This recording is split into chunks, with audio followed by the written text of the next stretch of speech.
I am so excited for today's episode. Today, I want to give you a behind the scenes look at how I utilize Trello, Google Drive, and Dropbox to seamlessly and efficiently not only organize my blog content calendar, but my blog workflow.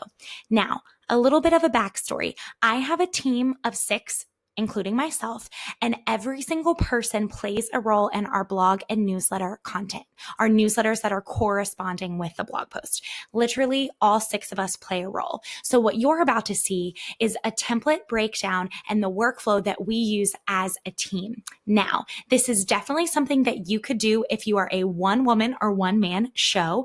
And it's also something that you can scale. So it's something that you can start doing now, even if you are the one doing every single step, and you can have a really rock solid foundation. So as you add team members, it's seamless and it's an easy transition to onboard that team. I definitely suggest making sure that your first list is an overall blog list. Again, this is thinking about the fact that you want to be able to onboard a team down the road as your business grows. Or for those of you that already have a team, you want to make sure that every team member has the very clear goals set. So I have our blog goal. I have a breakdown of what our blog goal is, very simple. And then I also list out what do I want our cold audience to see and to feel, and what do I want our warm audience to see and to feel. I then have a checklist with our monthly schedule so that anybody on the team, including myself, can be reminded of what that schedule is like.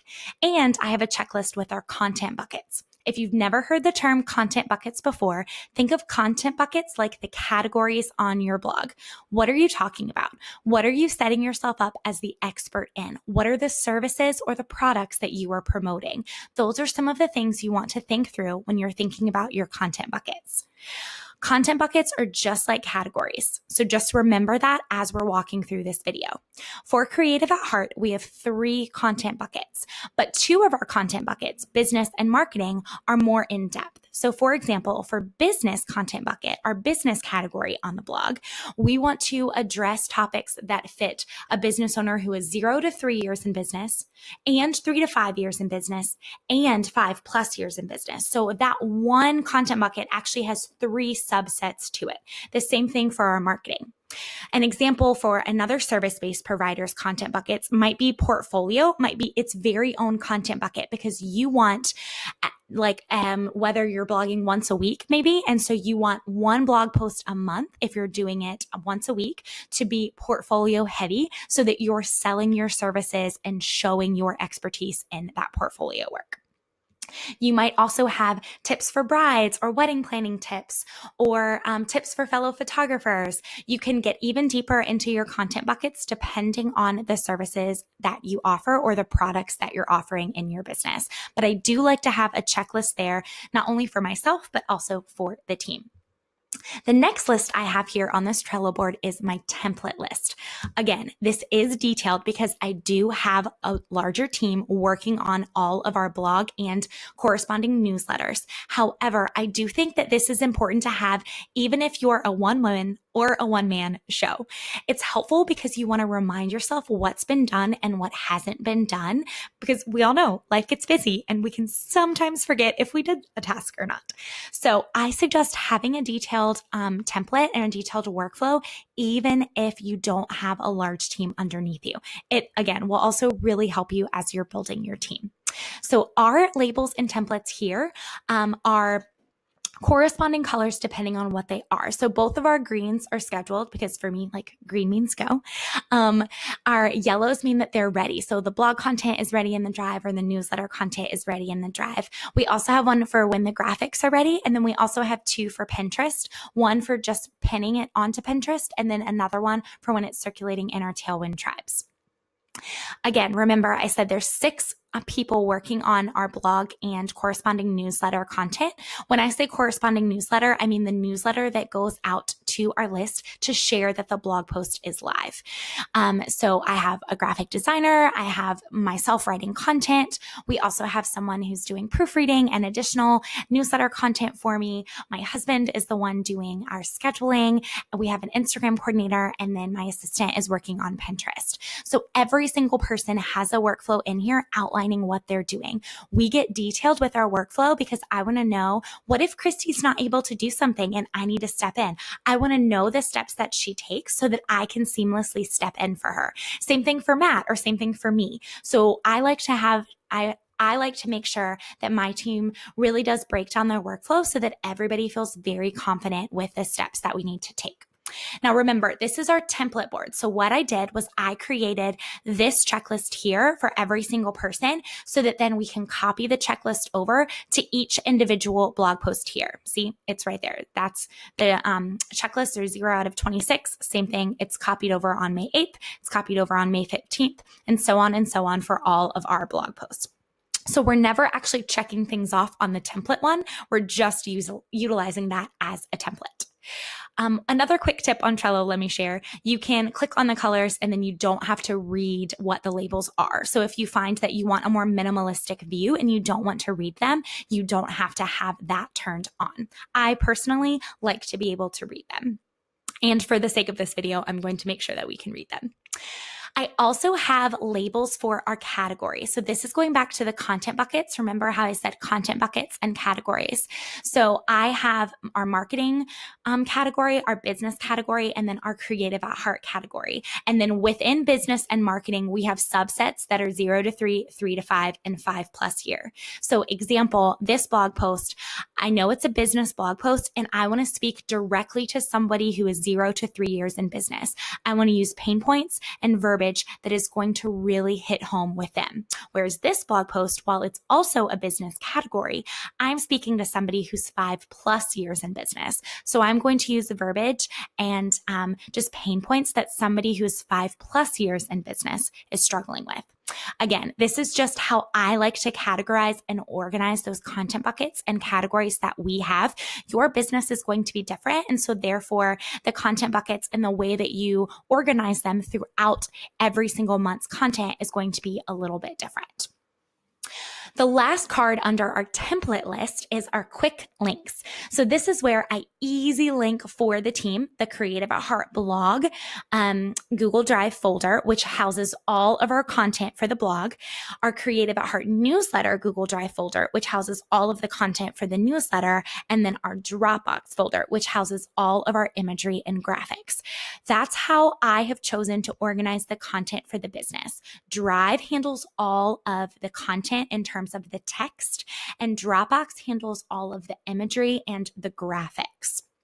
So this is a way, right when you're on the board, you can easily click these to be able to have access to those folders. So you can see here our blog Dropbox folder. We have our graphics broken down in month based on the month and the date the post was live. These are our Insta story graphics, as well as Pinterest graphics are saved here in Dropbox. Our blog Google Drive, we have a template that we use for all of our blog content. This makes sure that we keep track of everything that we need to. I actually got this really awesome template from my good friend and business bestie, Megan Martin of Megan Martin Creative. She's incredible when it comes to content and content strategy, y'all. She shared this with me and I have tweaked it a tiny bit, but for the most part, this comes directly from her. So this is what I use to organize how we write our blog post and just overall social sharing. So we also write our Facebook caption and our Pinterest caption that's going in the alt text description of the image. Everything goes here and then content goes underneath. So we have this template saved in the drive so that I can just copy the template and rename it so that it is exactly what we're looking for that specific blog post. Then we can pop them over into the scheduled folder when they have been scheduled. I also have a folder here for YouTube, but that would be a different video that I'll walk you through my YouTube content. We have a Google Drive folder for our newsletters that are specific to our blog posts as well. So same thing, we have a template that we utilize so we can quickly and easily write out the content based on the blog content.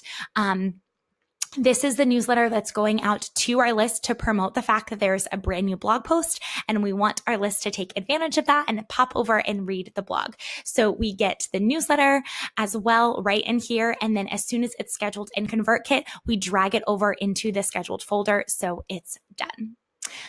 So that is what it looks like behind the scenes in our Google Drive folder. Back over here in Trello, you can see that I have organized by months. I love being able to see my list by month this way. I also love that we can make the featured image the image that you see here in Trello. We use social squares a lot. And guys, some of these things that I'm mentioning, I will make sure I link below in the description. So don't worry about trying to write things down. I'll easily link them for you in the description. So we use social squares for the majority of our imagery, or we'll utilize past conference imagery. But we absolutely love Shay, who is the founder of Social Squares. She's one of our conference educators and just amazing at what she does. We love using her imagery for featured images. And one thing that I personally like about being able to have them here on Trello as the main image here on Trello, the cover photo here, is that then I can see how are they going to look on the blog. Because on our blog homepage, as when you look at the blog homepage, you see all of those feature images right in a row. So I like to make sure that aesthetically they look pleasing and that they match the brand. So I like being able to see, okay, in a row, what do the May photos look like?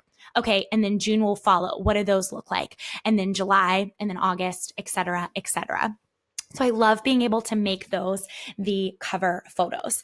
So we pop whichever image that we're utilizing from Social Squares right in the Trello board as the cover photo. And then again, I've copied the template over. I've copied that checklist over from our template card here. So it's right here ready in May. And as things are getting done, you can see that I have already told myself when I'm done, I need to mark it yellow and I need to tag Christy. Christy goes through her process. She has another color to mark it, and then she tags Matt, and so on and so on. So everybody on the team is aware of what's going on.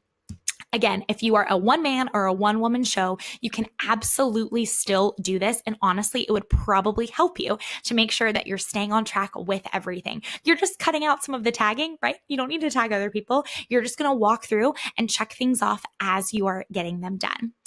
One thing that we do is when the content is done, I easy link it right here in the description. So say, for example, this would be the content. I would just share it, grab that link, and pop it into the description here so that it's easy for my team to grab it and head directly to that blog post. When Laura, my awesome graphic designer, has the graphics done, she easy links the Dropbox right here in the description as well. So anything that we can do to save a little bit of time, I am all for. And that's what we utilize this description for, to be able to pop those easy links right in there. We will also tag each other and communicate right here. Again, when I mentioned like one of mine is to tag Christy when I'm done, and then she tags Matt and so and so. So I tag her down here. I might give her any extra notes that she needs and so on and so forth, so that she has everything that she needs right here in one board, right here in one card, and it makes it easier for everybody as we're moving forward. You can also see that I like to plan out by the quarter. Typically not even quarters. I like to do potentially even like 5-month increments.